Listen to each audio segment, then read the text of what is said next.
اعوذ باللہ السمیع العلیم من الشیطان الرجیم بسم اللہ الرحمن الرحیم رب اشرح لی صدری ویسر لی امری واحلل عقدۃ من لسانی ویفقہوا قولی رب یسر ولا تؤثر وتمم بالخیر وبک نستعین رب زدنی علما۔ السلام علیکم ورحمۃ اللہ وبرکاتہ۔ الحمدللہ ہم سورہ بقرہ کا ترجمہ و تفسیر کر رہے ہیں۔ 271 آیات کا ترجمہ و تفسیر الحمدللہ ہم کر چکے ہیں۔ آج کا سبق آیت نمبر 272 سے دیکھیے۔ اعوذ باللہ من الشیطان الرجیم لیس علیک ہداہم، لیس نہیں ہے علیک اللہ پر کا آپ پر، آپ کے ذمہ، ہداہم ہدا ہدایت دینا، ہدایت ہم ان کی، آپ کے ذمے ان کی ہدایت نہیں ہے آپ پر ان کی ہدایت، ولیکن اور لیکن اللہ یہدی ہدایت دیتا ہے، من یشاء من جسے یشاء وہ چاہتا ہے، وما تنفقوا اور ما موصولہ ہے، تنفقوا تم خرچ کرو گے یا تم خرچ کرتے ہو، مضارع کا صیغہ ہے، مضارع حال اور مستقبل دونوں معنی میں آتا ہے، من خیر من سے خیر، مال خیر یہاں مال کے معنی میں ہے، فلانفسکم پس کے لیے، انفس نفس کم اپنے نفس کے لیے، اپنے واسطے کے لیے، وما اور ما نہیں، تنفقو تم خرچ کرو، الا مگر، ابتغاء حاصل کرنا، چاہنے کے لیے، حاصل کرنے کے لیے، وجہ رضامندی اللہ کی رضا کے لیے، وما اور ما جو تنفقو تم خرچ کرو گے، من خیر من سے خیر مال میں سے، یوفا پورا ملے گا، وفا سے ہے، وفا کا مطلب ہوتا ہے پورا برابر، یوفا پورا ملے گا، الیکم الا طرف کم تمہاری طرف تمہیں، وانتم اور انتم تم، لا تظلمون لا نہیں، تظلمون ظلم کیے جاؤ گے، تم پر زیادتی نہیں کی جائے گی، نہ زیادتی کی جائے گی تم پر، لیس علیک ہداہم آپ پر ان کی ذمہ داری نہیں ہے، آپ کا ذمہ نہیں ہے ان کی ہدایت، ولیکن اللہ یہدی من یشاء لیکن اللہ جسے چاہتا ہے ہدایت دیتا ہے، وما تنفقوا من خیر لانفسکم اور جو کچھ بھی تم مال خرچ کرو گے وہ اپنے واسطے کرو گے، وما تنفقوا الا ابتغاء وجہ اللہ اور تم نہیں خرچ کرو مگر اللہ کی رضا کے لیے، یعنی اللہ کی رضا کے لیے ہی تم خرچ کرو، وما تنفقوا من خیر اور جو مال بھی تم خرچ کرتے ہو، یوفا الیکم پورا بدلہ ملے گا تمہیں ان سے، وانتم لا تظلمون اور تم پر زیادتی نہیں کی جائے گی۔ اے محمد صلی اللہ علیہ وآلہ وسلم تم ان لوگوں کی ہدایت کے ذمہ دار نہیں ہو بلکہ اللہ ہی جس کو چاہتا ہے ہدایت بخشتا ہے، اور مومنو تم جو مال خرچ کرو گے اس کا فائدہ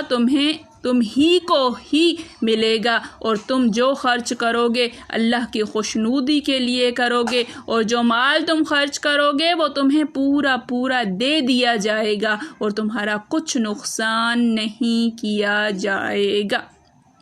دیکھیے ہم پیچھے تقریباً یہ 11ویں آیت ہے مسلسل انفاق فی سبیل اللہ کے بارے میں، اللہ کی راہ میں خرچ کرنے کے بارے میں، اللہ کی راہ میں دینے کے بارے میں چلی آ رہی ہے۔ سوچئے، دھیان دیجئے، دیکھیے، غور کیجئے کہ اللہ تعالیٰ کا ایک جو ہے وہ صدقات کے بارے میں اتنا زور دینا، کیا نماز کے بارے میں کیا 10 آیات مسلسل آئیں، روزے کے بارے میں کہ روزہ رکھو تمہیں اتنا ملے گا، 10-11 آیات مسلسل چلتی ہوئی ہوں، یا اس کے لیے نماز کے واسطے حکم چلا آ رہا ہو کہ آپ جو ہے وہ نماز پڑھو، اس طرح پڑھو، مسلسل اس کا جو ہے وہ چلا آ رہا ہو، لیکن انفاق فی سبیل اللہ کی راہ میں صدقہ کرنا، خیرات کرنا، مسلسل اس کا ذکر چلا آ رہا ہے، اور مختلف طریقوں سے اس کو سمجھایا جا رہا ہے، مثالوں کے طریقے سے ان کو سمجھایا جا رہا ہے۔ تو دھیان دینے کی ضرورت ہے کہ اللہ کیا چاہتا ہے۔ یہاں پر ہے کہ نبی کریم صلی اللہ علیہ وسلم کو فرمایا گیا ہے کہ آپ کی ذمہ داری نہیں ہے ان کو ہدایت دینا، ولیکن اللہ یہدی من یشاء لیکن اللہ جس کو چاہتا ہے ہدایت دیتا ہے۔ تو کس سے پہلے کہا گیا ہے؟ خرچ کرنے سے پہلے تو یہ جو ہدایت ہے، جس کو ہدایت ملتی ہے وہی اللہ کی راہ میں خرچ کرتا ہے۔ سمجھنے کی بات ہے۔ حضرت عبداللہ بن عباس رضی اللہ تعالیٰ عنہ فرماتے ہیں کہ مسلمان صحابہ اپنے مشرک رشتہ داروں کے ساتھ سلوک کرنا پسند نہیں فرماتے کرتے تھے، تو حضور صلی اللہ علیہ وسلم سے سوال ہوا اور یہ آیت اتری ہے کہ انہیں رخصت دی گئی کہ جو کچھ بھی تم خرچ کرتے ہو اللہ کی رضا کے لیے خرچ کر رہے ہو، تو جس پر بھی کرو تم جو ہے وہ اس سے فرق نہیں پڑتا۔ کیا ہے والا وما تنفقوا الا ابتغاء وجہ اللہ، جو کچھ بھی تم خرچ کرو صرف اللہ کی رضا کے لیے، پھر جس پر بھی کر رہے ہو، مسلمان پر کر رہے ہو، کافر پر کر رہے ہو، چور و چکے پر کر رہے ہو، آپ کا مقصد اللہ کی رضا ہے۔ جب اللہ کی رضا آ گئی تو جس پر بھی کرو، اجازت عام اجازت دی گئی۔ پہلے کفار پر، کافر رشتہ داروں پر صدقہ نہیں کیا جاتا تھا، ان کے ساتھ حسن سلوک نہیں کیا جاتا تھا، تو یہ آیت نازل ہوئی ہے۔ حضور صلی اللہ علیہ وسلم فرماتے تھے کہ صدقہ صرف مسلمانوں کو دیا جائے۔ جب یہ آیت اتری ہے تو آپ نے فرمایا صلی اللہ علیہ وسلم کہ ہر سائل کو دو، جو بھی مانگے جاؤ، جو بھی آپ کے دروازے پر مانگنے آئے، یہ نہیں دیکھو کون سا دین ہے وہ کسی بھی مذہب کا ہو، اجازت مل گئی۔ حضرت اسما والی یہ حدیث بھی ہم آگے جو ہے وہ پڑھیں گے انشاءاللہ۔ آگے اس کی تفسیر انشاءاللہ آئے گی، ہم وہاں پہ اس کا تفصیلی ذکر کریں گے۔ یہاں فرمایا تم جو نیکی کرو گے اپنے لیے ہی کرو گے، تمہاری نیکیاں تمہیں ہی فائدہ دیں گی۔ من عمل صالحا فلنفسہ، جو کوئی نیک عمل کرے وہ اپنے آپ کے لیے کرتا ہے۔ ومن اساء، جو کوئی گناہ کرے، جو کوئی جو ہے برائی کرے، فعلیہا، تو اس کا وبال اسی پر ہے۔ اور اس جیسی اور بھی بہت ساری آیتیں ہیں جس میں ہے کہ جو بھی نیکی کرتے ہو اپنے لیے، اپنے فائدے کے لیے نیکی کرتے ہو، جو کچھ بھی صدقہ دیتے ہو، جو کچھ بھی نیک اعمال کرتے ہو، کسی کے ساتھ بھی حسن سلوک کرتے ہو، ہر چیز اپنے فائدے کے لیے، انسان کو خود کو فائدہ ہوتا ہے۔ حسن بصری رحمۃ اللہ فرماتے ہیں ایماندار کا ہر خرچ اللہ کے لیے ہی ہوتا ہے، وہ خود کھائے پیے،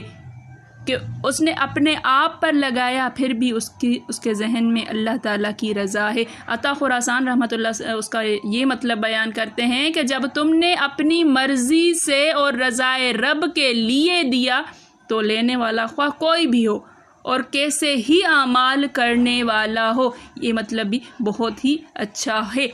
حاصل یہ ہے کہ نیک نیتی سے دینے والے کا اجر تو اللہ کے ذمہ ثابت ہو گیا، اب خواہ وہ مال کسی نیک کے ہاتھ لگے یا بد کے ہاتھ لگے یا غیر مستحق کے، اسے اپنے قصد اب دینے والے کو اپنے قصد اور اپنی نیک نیتی کا ثواب مل جائے گا۔ جبکہ اس نے دیکھ بھال کر لی پھر غلطی ہوئی تو ثواب ضائع نہیں ہوتا ہے۔ دیکھ بھال کرنا بھی ضروری ہے کہ مال کس کے پاس جا رہا ہے، اسی لیے آیت کے آخر میں بدلہ ملنے کی بشارت دی گئی ہے۔ صحیح بخاری اور صحیح مسلم کی حدیث میں آیا ہے کہ ایک شخص نے قصد کیا کہ آج رات میں صدقہ دوں گا، لے کر نکلا اور چپکے سے ایک عورت کو دے کر چلا آیا۔ صبح لوگوں میں باتیں ہونے لگیں کہ آج رات کو کوئی شخص ایک بدکار عورت کو خیرات دے گیا۔ اس نے بھی سنا اور اللہ کا شکر ادا کیا، پھر اپنے جی میں کہا آج رات اور صدقہ دوں گا، لے کر چلا، ایک شخص کی مٹھی میں رکھ کر چلا آیا۔ صبح سنتا ہے کہ لوگوں میں چرچا ہو رہا ہے کہ آج شب ایک مالدار کو کوئی صدقہ دے گیا۔ اس نے پھر اللہ کی حمد کی اور ارادہ کیا کہ آج رات کو تیسرا صدقہ دوں گا، دے آیا۔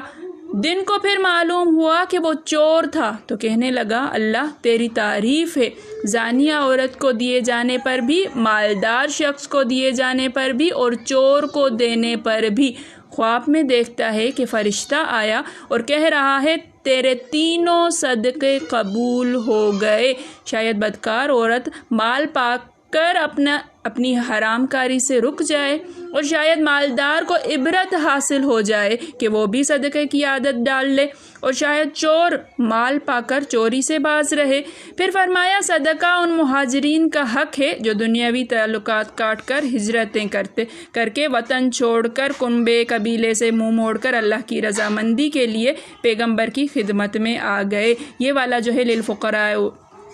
اس کے لیے ہم جو ہے وہ اس کی تفسیر میں یہ پورا پھر آگے پڑھیں گے انشاءاللہ۔ دیکھیے کہ صدقہ دینا اور کس کس کو صدقہ دینا ہے، یہ پوری کی پوری تفصیل اللہ تعالیٰ نے فرما دی ہے، بیان فرما دی ہے، واضح فرما دی ہے، اور اس کے بعد بھی اگر ہم رکے رہتے ہیں اور ہماری مٹھی بند ہے تو سوچنے کا مقام ہے کہ لیس علیک ھداھم ولکن اللہ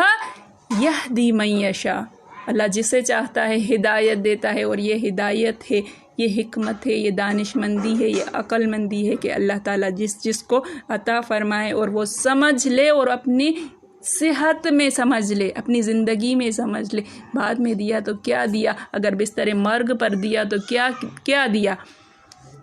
دینا تو وہ ہے نا جب ضرورت ہو اس کی، جب اس کی طلب ہو، جب وہ خواہش ہو، تب اللہ کی راہ میں دینا کہ تم نیکی تک تب تک نہیں پہنچ سکتے جب تک اپنا محبوب مال نہ خرچ کر لو۔ اللہ تعالیٰ توفیق عطا فرمائے۔ میرے پڑھانے میں، آپ کے پڑھنے میں، میرے سمجھانے میں، آپ کے سمجھنے میں کوئی غلطی، خطا، بھول چوک ہو گئی ہو تو میں اللہ کے حضور میں توبہ کرتی ہوں اور معافی کی خواستگار ہوں۔ ربنا تقبل منا انک انت السمیع العلیم۔ السلام علیکم ورحمۃ اللہ وبرکاتہ۔